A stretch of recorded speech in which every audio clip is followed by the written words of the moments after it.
All right, I'm Coach Blais here. I'm with Logan. So we're just gonna kind of chit chat a little bit about. We can talk about like speed and kind of how young guys can work on that stuff, I guess. Yeah, let's talk about speed. Okay. Yeah. So we'll just kind of chit chat about what certain things you can do to work on your foot speed or power, acceleration. So we'll talk a little bit about that stuff. So have you been watching playoff hockey much right now? Yeah, I've been keeping in touch. I think I'm cheering for Dallas at the moment. Dallas? Yeah. Who do you like on Dallas? I like Chris Tanev a lot. I like Jay Cottinger a lot. Okay. I think they got a solid team. So, yeah. Nice. So those are, definitely Ottinger's a really good goalie. It's good agility, so that's a different kind of thing than speed and quickness, stuff like that. Tanev's a big, strong guy as well. He wouldn't be known for his speed. He'd be known more for being a warrior and battling in the corners. And he lost a tooth or something. Yeah, he blocks, I think, more shots than anybody. Yeah. But, but so if we're looking at that series, obviously Connor McDavid, we all know that. So he's got that quickness and explosiveness. He's he's a unicorn, and like it's kind of him and McKinnon right now are just kind of like probably the fastest, quickest, most agile guys. So if you're kind of looking to build that type speed, number one is put yourself in a box and like you're not those type of guys. Like I said, those guys are unicorns, but you can work on your speed. So I'll kind of break it down a little bit on kind of different types of speed and quicknesses we have. So if you're someone that's looking to build like that first 2-3 steps, that's what we call our quickness. Okay.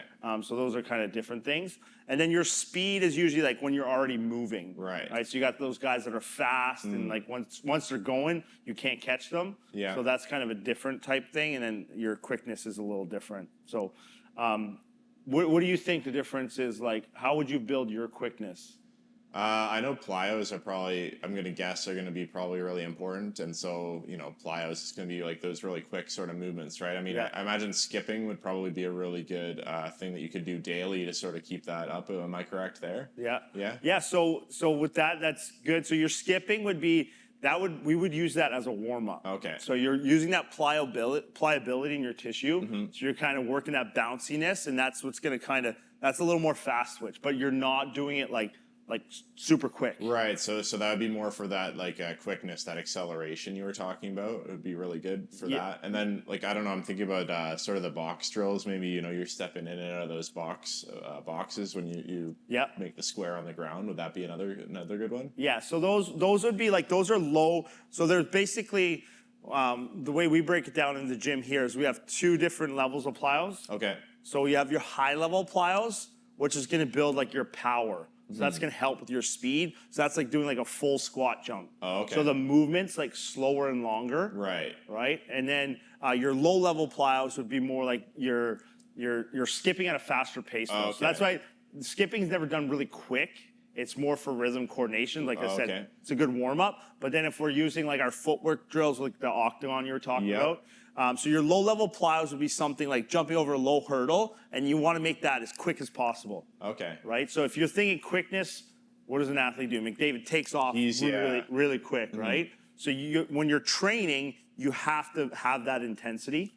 You can't just you see a lot of guys now just jumping all over the place, but it's slow and they're bouncy. Okay. You're not really building your quickness. Right. Right. So that's where you have your high level plyos. Where you're going to do full squat jumps, lateral bounds, where it might be a little longer and slower, so that you're building that muscle to have a little more speed. Right. Your quickness would be stuff that are low and quick, like ladder drills, really quick, things like that. Short little jumps, like a quick little touch and then jump onto a big box. So that's kind of the difference. There. Okay.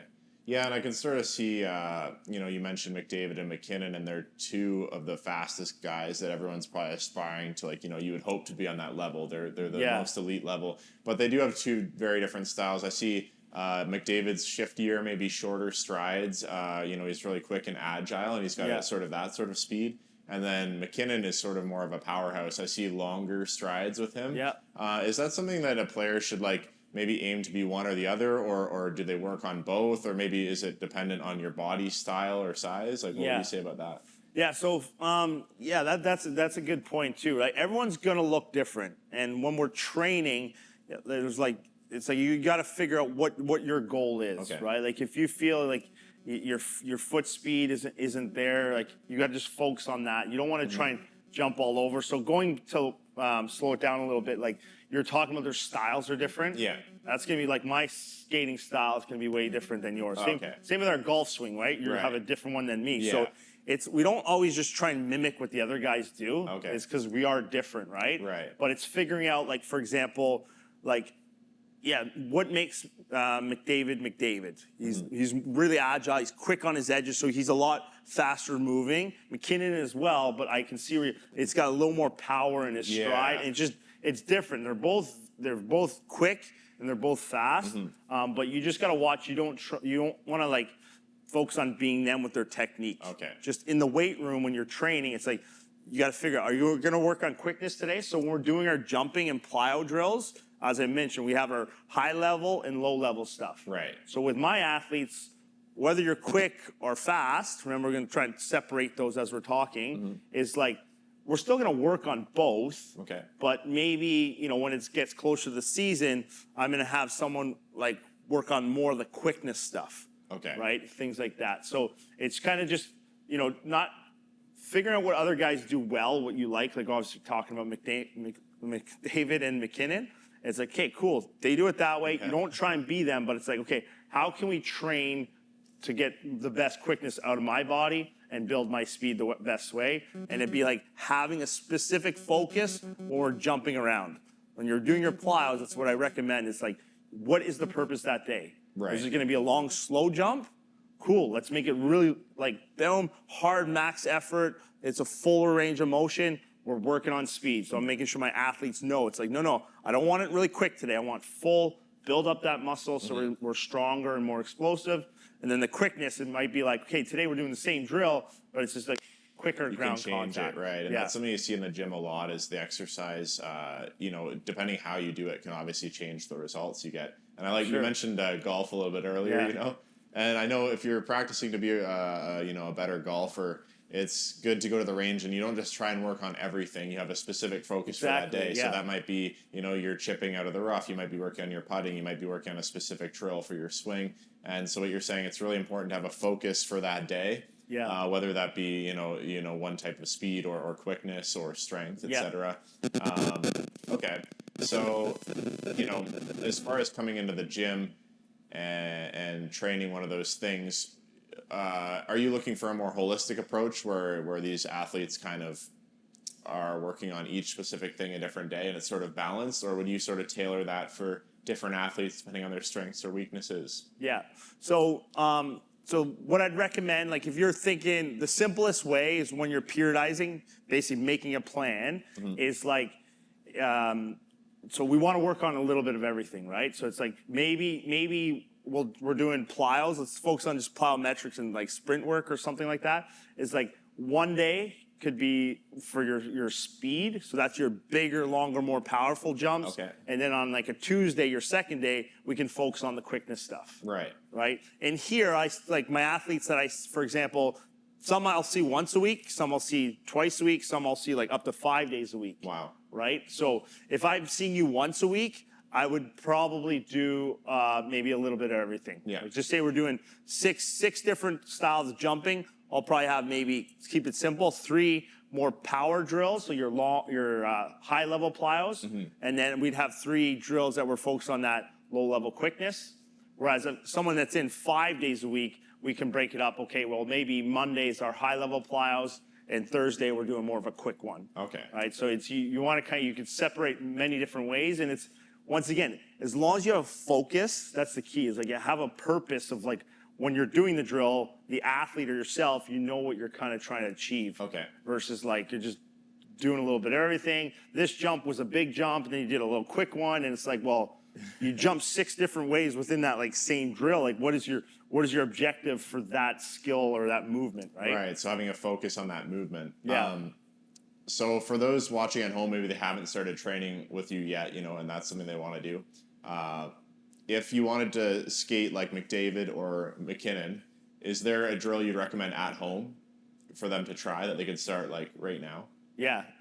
So basically what I would do is like, we would do 2 main drills that I would recommend doing. And with everything, like I always repeat this in our training, it's like consistency is the best. There's no, like, this is the best drill, Right. and it's going to take you to the next level. It's like, well, it's whoever's the most consistent. If you do the best drill, but you do it once a month or once a week, and that's all you ever do, you're not going to get the results, right? So that's why you'll see so many different drills out there, and as long as you have a focus of that drill, and as a coach or athlete, you have a purpose, that's going to be the key to success. So what I would do, though, is if you haven't gone into plyometrics, or some people call it jump training, it's like we want to focus on 2 legs, right? So a basic squat jump where you're down, big squat jump, right? And then doing single legs. Sport is played on 1 leg, so make sure we're getting some single leg work in as well. So for new athletes getting into that style of training, is make sure we're doing some double leg work, and then just kind of focusing on that single leg stuff. So naturally, you're just going to build strength in that weaker leg, or power and quickness in that weaker leg. Yeah, and one of the key takeaways I'm really getting is it's very important to have the focus for that day, and then make sure that you're consistently executing that movement in the correct manner. Yeah. That's where I could see it being the most helpful, to probably come in person and have you just actually watch the athlete and be able to critique them in person. Would you agree with that? Yeah, for sure. Like, it's, convenience and stuff like that, but like, obviously I'm a strength coach, and there's a lot to be said for technique and purpose, and that's what we do. There's other people out there, but like for myself in here, the biggest thing we provide is that focus and that purpose of the movement, and then how to do it, right? So if we're talking about jumping, is your foot placement, if you're not square and your ankle, knee, and hip aren't kind of lined up, and you got your foot out, there's risk of injury, which, you're not going to just necessarily hurt yourself jumping once, but like, you're just building bad mechanics, and you're not as efficient with that movement. So mechanics are very important when you're doing things like jumping and so forth. So that's the biggest thing we provide, is kind of like, let's make sure mechanically you know how to load up your body so it can actually explode and have an optimal movement, right? Yeah, and I guess for those of you looking to get started, I wanted to tell a little story about back in my hockey days, and about how important this consistency that Dave talks about. And so, I played house league a lot growing up. Yep. That was, my mom was driving me around, and she only had so much time for those things. She was working and all that stuff. And I was quite talented, one of the better players in my team in house league, but I didn't have that opportunity to play rep hockey. Yeah. One day, or 1 year in tryouts, a good friend of mine, I made a good buddy, and his parents were able to, share if we made it on the same team. So I went and tried out for the rep team. Okay. And I made that team. It started out, I was the worst player on the team. You know what I mean? Yeah. I hadn't been exposed to that level of hockey. Yeah, yet, yeah, right? for sure. I hadn't been put in those systems. I was just a little bit slower and all those things. And, just came in, worked really hard, trained, made sure that I did all of those sort of training things, and went above and beyond, worked hard and focused on all those things. And, the next year I came back and was, made assistant captain. That's so awesome. It was like, it's not, if you really have that goal in your head, I think, and you have the place that you want to get to, if you can train that consistently, it's not going to happen overnight. It's not going to be like next week you're going to be skating faster and stronger all of a sudden. No, it's just like, can you stick at it for a long enough time, right? Yeah. Yeah. No, that's great too. Like, a lot of people think like the training too is like, it's not just elite level athletes. Like, I have pro hockey guys, and then I have 11-year-olds that play AAA, A, and all that stuff. But it's some young kids are just naturally like faster and stronger, so they're gonna make the higher teams, right? But it doesn't mean a house league kid can't work on, if they're not fast or quick. It doesn't mean you can't work on it, right? And that's the biggest misconception. If we're talking about like coming into a training facility, if your kid wants to do it, this is this type of service will help them get to another level. So if they want to go from house league to select to A, like if they have that desire, coming in and training, you can do that. Yeah. If kids just like want to go to practice and hang out with their buddies, that's fine. That's fine as well. We can't force them, especially the younger guys. It doesn't matter age, really. I got some pro guys or some higher end guys that they come in because they kind of have to. Everyone else does, but if you're not ready to put in the work and be consistent, as you mentioned, but those ones that might be at the lower levels, you can build your strength, you can build your power and quickness You just have to put the work in. Yeah, and this is a great way to take it to that next level, right? If the other guys you're playing with are just doing the basics, they're doing the practice and the games, and you want to take it to the next level, grow a lot faster than they are, like come in on the off season, right? A lot of guys might be taking the summer off or doing the minimum, just doing some 3-on-3. Yeah. Get this strength training in, and guarantee a year from now, 2 years from now, you might not even recognize how good you are. Yeah, for sure. All right, so it's the long-term development. So, if you're not doing any kind of sprinting or jumping, maybe get into it at home in the backyard. Like I said, focus on, power, so big jumps or quick jumps, and then be consistent with it. And if you need some help, we're here to help. Awesome. Thanks, Dave. Okay. All right. Did you want to demonstrate any of those, or just leave it at the podcast? Yeah, we can just do a video, and then maybe you can just put the clip in. Yeah. I'm thinking it just pans out, and then it just shows a jumping drill. Yeah, we could Is that just what you're talking about?